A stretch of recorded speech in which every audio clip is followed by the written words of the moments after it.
Hi, I'm Nick Sone, and welcome back to Brennan's Executive Insights. Today, I'm joined by Brennan's Head of Cybersecurity, Peter Soulsby. Pete, thanks for joining us. Thanks for having me, Nick. Hey Pete, before we start talking about some of the solutions to some of the cyber issues, I want to get from you the state of play. What are you hearing from our customers? Oh, Nick, that's a good question. There's a lot of noise out there at the moment in terms of cybersecurity. There's a lot of things that are driving demand for cybersecurity, such as frameworks, government legislation. There's a lot of organizations out there selling vendor solutions to our clients, to organizations. And what I'm seeing is through all this noise, there's a lot of complexity, and organizations are really struggling to prioritize what to do, when to do it, and how to do it. So lots of good activity on the go. Definitely seeing an uptick in what organizations are doing to respond to the threat that's out there. But yes, definitely seeing a lot of organizations struggle with just how to prioritize what to do on a daily basis. When I think about the daily basis, there are some fundamentals that you need to consider. What do you think some of those fundamentals are? When it comes to cybersecurity, I think we have made it very complicated for ourselves through all this noise, through all this things that we think we need to comply to, all these different frameworks and so on and so forth. I still believe that the best things that organizations can do is choose a few things that are important to their business and just do those really, really, really well. So instead of trying to complicate things by doing too much, rather just focus on a subset that's really going to make a difference to your business and make sure you do those things well. I'll give you an example of that, Nick. When it comes to endpoint protection, a lot of businesses struggle to make sure that endpoint protection is in place for all their endpoints, but that's just a non-negotiable. When it comes to endpoint protection, you need it everywhere, because it's the one server in the corner that doesn't have endpoint protection that the threat actor is going to use to gain access to your environment. So that's an example. If you're going to do things, make sure you do them well and don't settle for second best. Yeah, I think that is the thing about fundamentals, isn't it? Making sure that you've actually got a very clear handle on some very important things and doing them very well. Yeah, and try filter out the noise. There are ways to do that. So, as an example, identify what's important to your business. What data is important to your business? What applications are important to your business? What, if you lose it tomorrow, will stop your business from functioning? And then really hone down on that and make sure that that is secure. So try and eliminate trying to do everything for everyone and really just focus on what's going to make a difference to your business. It sounds oversimplified, but I really do think that's a good way of just filtering out the noise and allowing yourself and your business to focus on what's good. One of the themes that comes up time and time again from customers is just generally in the use of technology is that it involves people. Okay, so we've got people at the end of all the technology that we use every day. I think in cyber, it's probably exacerbated even more. So we've got cyber threats coming at us from all angles, but let's talk a little bit about the people and the users in our customers' environments. Well, it's a fascinating observation, Nick. When it comes to security used to be something in the corner that people sort of wearing hoodies and didn't like switching on lights used to do. Security is now across everything and everyone. So it's no longer a responsibility of a security team to perform security. It's it's a responsibility of the entire organization, including all the users. One of the best things that I think organizations can do is pull people along for the journey. As an example of that, certainly what we do at Brennan is we have security champions within the business that are responsible for security in their area. They may not be security professionals, but they understand their part of the business, what actually happens in their part of the business. And by educating them and bringing them along the road for the security journey, we can instill security across all parts of our business. That's a great way of making sure that the whole organization does security and not just the security function. So the more you can bring your users along for the ride, the more that you can bring your business across the ride, the better you will be. The contra or the opposite of that is having security, tell everyone what to do and become sort of almost like a compliance thing by themselves, which often most users will be put off by because people don't necessarily like being told what to do. But if they can be part of the solution and part of the journey, there's a much better chance that your users will be more aware of the risk of security and therefore protect your business. Yeah, and I've heard you say before that cybersecurity is like a grown-up toddler. I kind of like that saying. But do you want to expand a little bit more on that? Because I think it's a sort of, I understand where you're coming from, but I'd like to just dig a little bit deeper on that statement. If you think about it, Nick, security is not an industry that's been around for all that long. So IT as a practice has been around for a long time. Security probably started coming around in the late 90s, early 2000s with the concept of antivirus. And now it's become a whole of business thing that's being legislated by governments with frameworks that apply and so on and so forth. So we've come a long way in 20 years as it relates to all things security. The grown-up toddler analogy. So I think the transformation that businesses need to undergo at the moment, and the realization that security is not just this thing from the early 2000s where antivirus would keep you safe, is it's been a fascinating journey to watch. Certainly for me personally, I come at security not from having grown up as a security consultant or a security engineer. I come at it from finance and the application world. And it's been fascinating to watch the shift in the industry over the past 5, 6, 7 years as we grow up, as the market matures, as we realize that it's not just a bunch of technology that you need to install, but it's users, it's process, it's how you manage IT, it's how you think about risk. It's been a good transformation. I still think we've got a long way to go. And I'd say to businesses out there that are thinking about their own cybersecurity journey, it's okay to be a little bit confused or unsure of where to go, because we are all still figuring this out.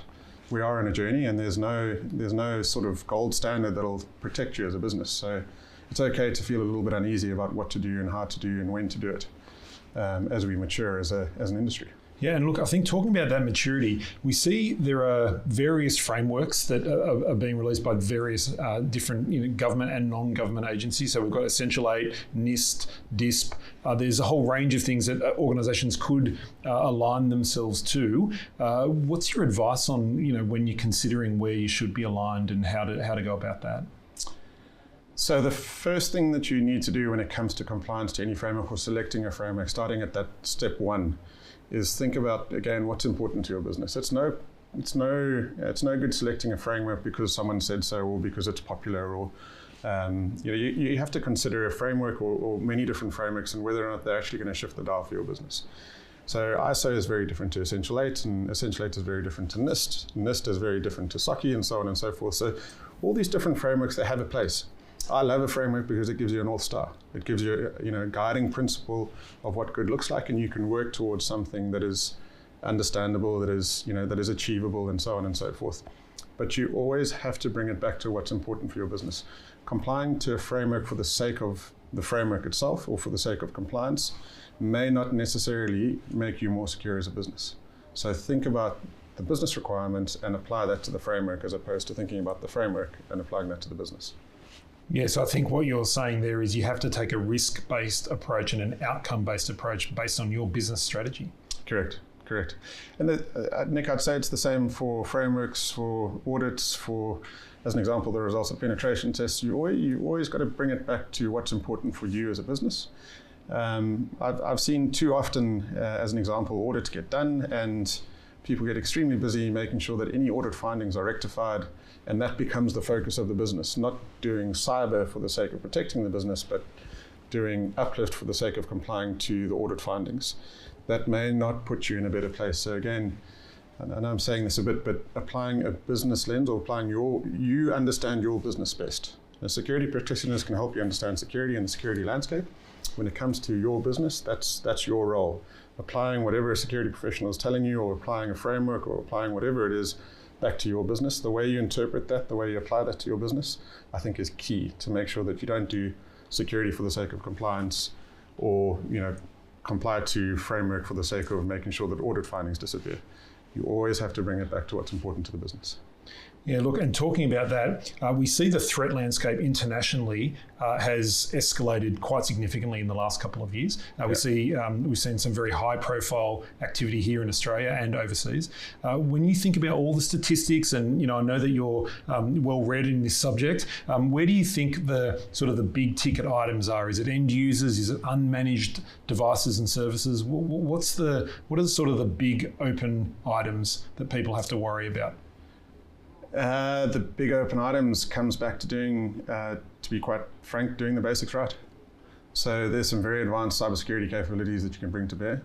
Whether or not they add value to your business and protect you as a business, yes, I'd argue that they do, but whether or not they apply to or are giving you the return on investment you require, and that's something that you need to understand.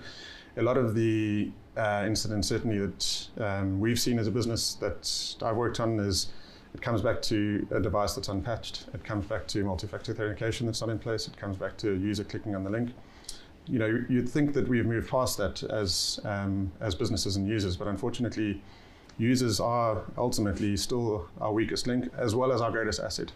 So you can educate your users, and if you can do the basics right, a lot of security, funnily enough, Nick, is not security, it's IT. So doing the IT basics right, like getting patch management done properly, like making sure that everything is under a management contract, that someone is looking after every IP address, making sure that vulnerabilities are remediated, which is not a security thing, it's an IT thing. Getting a lot of those basics right will go a long way to protect you. And I think a lot of the incidents that we've seen recently are not necessarily due to poor security hygiene, but potentially due to IT hygiene that's missing as part of security operations. Yeah, look, that's a really interesting point. You know that I'm quite big on this topic around MSP and MSSP are really converging, and yes. I can see that that's happening already. And I think that there's a landscape in the future where your managed service provider and your managed security service provider, in a lot of cases, will be the same company for the same reason that you're talking about. Because half the things that we see occurring in the environment, and almost all of the things to remediate a cyber incident, are IT rather than security. Yeah, and Nick, I 100% support your philosophy and advocacy in this space, because certainly what we're seeing a lot of is businesses coming to us saying, you manage our IT, we have an MSSP that is doing our security. They're not doing a bad job, but they can't do the response that is required when a security incident actually happens. So it makes more sense to collapse the MSSP piece into the MSP so that you can respond when something goes wrong. And again, as we're seeing more and more, security and IT are so closely interlinked. You get your IT operations right, you do a large part of your security requirements. And if you can do the detection and response piece as part of IT operations and bring those two closer together, you're going to have the seamless capability to both detect and respond to an incident. I think the MSSP piece is key, because in the past we would have seen the ability to do security operations as a very boutique, specialized thing. What we're seeing now is that technology itself is doing a lot of the detection capability. Technology has become really, really good in the space of cybersecurity. We've matured a lot in that space. So the ability to detect an incident can be taken care of largely by technology. It's the response piece that everyone's now worried about. So we can detect things, technology can really help us detect things, but how are we going to respond to that? That's the role I see to get, of the MSSP converging with the MSP. We can detect, now how do we respond? And that is a really interesting thread that I'm going to pull on a little bit more, response. So you've heard the saying, no doubt, out there that it's not if, but when your organization is subject to a cyber attack, a successful cyber attack perhaps, not if, but when. So response becomes really important. What do you sort of recommend that enterprises think about in that regard? So when it comes to response, so who's looking at the detection? So if something goes ping at 1 o'clock in the morning, who's looking at that alert and can they do anything about it? So if whoever's looking at the alert is able to respond, then that's a big tick. When things really go wrong is when I see there's a big gap in organizational preparedness for cybersecurity incidents. So some of the things that you need to make sure are in place, as an example, are a good and thorough incident response plan that is not just there and documented so that people are aware of it, but is made available within the business so that people are interacting with the ability to do incident response. Once you have an incident response plan in place, then test it. Bring your executives along for the ride, bring your SLT along for the ride, bring your key IT stakeholders along for the ride to make sure your business starts getting muscle memory so that when things go wrong, it's not all hands on deck and absolute chaos. It's a response in a coordinated fashion where people know their roles and responsibilities and they know what's required of them. The more you prepare for that day when things go wrong, because to your point, things will go wrong, as we've seen. I think the Australian Institute of Criminology will tell you that 47% of Australians have been impacted by cybercrime in the last 12 months. So if you haven't been hit in the last 12 months, you're going to be hit in the next 12 months. The more prepared you are for that, and the more you've got that muscle memory in place as a business, the better prepared you'll be to respond successfully to that incident. I'll give you an example. Often what we think the key stakeholders or players are in our business to respond to an incident are not the right people to respond to an incident from a persona or personality point of view, because in that fight or flight scenario, a different trait comes out and they aren't able to think clearly and saliently in order to provide the appropriate response. So we need to test the ability of people to respond and also understand whether or not they're the right people to respond when things go wrong. Not to say they shouldn't have their job, but maybe they're not the right person to be involved in an incident response process when things go wrong. Because when your adrenaline's pumping, when you can't access your email, when you can't access your Teams, when the robots stop working, when the production line goes down, your response to that is adrenaline driven, and you need to understand how you're going to respond to that in order to understand whether or not you're the appropriate person to be there when things go wrong. Yeah, look, I think that's really good advice that I have heard you give to plenty of customers, is to have a response pre-planned, have some of that communication already written and thought about, and more importantly, rehearsed. So you're practicing how you're going to respond. I think that's really good advice. I want to change gears for a second. Zero trust. We hear a lot about it. I'd like to get your opinion. Conceptually, I think zero trust is a great thing.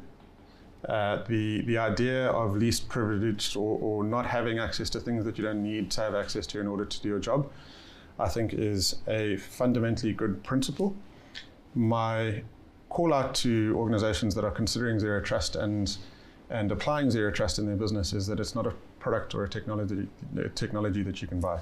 Zero trust is a process. So if you think you're going to buy something off the shelf and implement it and you have zero trust in place, think again. Unfortunately, zero trust comes down to how you manage Active Directory, how you manage privileged access, how you manage firewalls, how you manage endpoints. There's a lot to it that's not just a technology that you can buy. So when you're embarking on your journey of zero trust, understand that it is the right thing to do. It is a good thing to do. The less access people have to things that they don't require access to, the better. That'll stop the blast radius when things go wrong. So if a threat actor gets in and zero trust is applied, then you won't be able to move laterally as much as you, as much as you might if there was no concept of zero trust. But be aware again that it's a journey. Don't think that if you buy something off the shelf and implement it, that you have zero trust solved for. You have to go on the journey, and it's an evolving journey as well. 5. The reason those two things I view as core to a business more strategically are, you can pay a lot of money for a consultant to come and give you a roadmap, and that's a good thing. I encourage that. It's good to have a North Star that you can execute over the next 1, 2, 3, 5 years. And you can also pay a lot of money to get audits done. Those are point-in-time capabilities that are very good at that point in time and set you up on the path for success. But coming back to organizations struggling what to do with on a day-to-day basis, having a good vulnerability management capability in place will point out things that are both IT and security and organizational that need to be done on a regular basis, which is great because it will give you things to do on a regular basis that will uplift your security capability. And having security operations in place will again give you security hardening capabilities that your security operations center observes. And so we're seeing a lot on the firewall, we need to do a firewall review. We're seeing a lot on the endpoints, we need to consider what we're using on the endpoint to secure our business. So we're seeing a lot of risky behavior on the dark web, we need to do more dark web monitoring. Those capabilities will do, one, they'll give you a proactive capability around vulnerabilities and making sure you fix vulnerabilities before a threat actor exploits them. And if a vulnerability is exploited, the Security Operations Center can respond to that exploitation. But again, they'll also give you a more strategic view on what to do on a regular basis as it relates to hardening your security environment. Yeah, fantastic. Thank you very much, Peter, and thanks for joining me. Thanks for having me. Okay, thanks for joining me on today's Executive Insight. We've had a great chat with Peter Soulsby, Head of Brennan's Cybersecurity. See you next time.